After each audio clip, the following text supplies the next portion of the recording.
उत्तराखंड में चार धाम यात्रा को लेकर लोगों को इस बार भारी परेशानी का सामना करना पड़ा।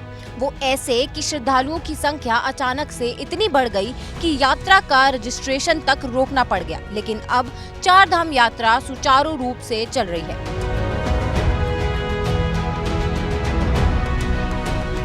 लेकिन धामी सरकार चार धाम यात्रा को और आसान करने में लग गई है, क्योंकि सरकार चार धाम यात्रा के लिए नए मार्गों का विकल्प खोज रही है। इसी कड़ी में चार धाम यात्रा के लिए रामनगर से नया रूट खोलने की तैयारी की जा रही है, जिसको लेकर सीएम धामी ने प्रशासन को निर्देश दिया था।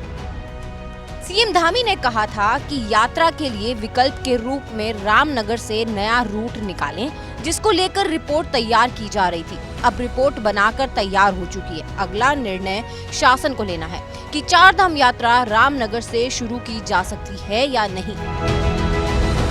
पिछले दिनों ऋषिकेश हरिद्वार से चलने वाली चार धाम यात्रा में देखा गया था कि भारी भीड़ आ जाने से रास्ते जाम हो गए थे, जिससे काफी परेशानी का सामना करना पड़ा था।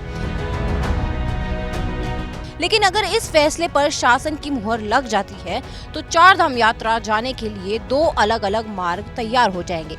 इस तरह से भीड़ पर नियंत्रण पाना काफी आसान होगा और यात्रा भी कम हो सकेगी। जैसा कि आप जानते ही होंगे, उत्तराखंड में चल रही चार धाम यात्रा में बड़ी संख्या में श्रद्धालु पहुंच रहे हैं। ऐसे में यात्रा में भीड़ के दबाव को कम करने के लिए और दूसरे विकल्पों को भी देखा जा रहा है, जिसको लेकर शासन से लेकर प्रशासन तक लगातार अपनी कोशिशों में लगा हुआ है।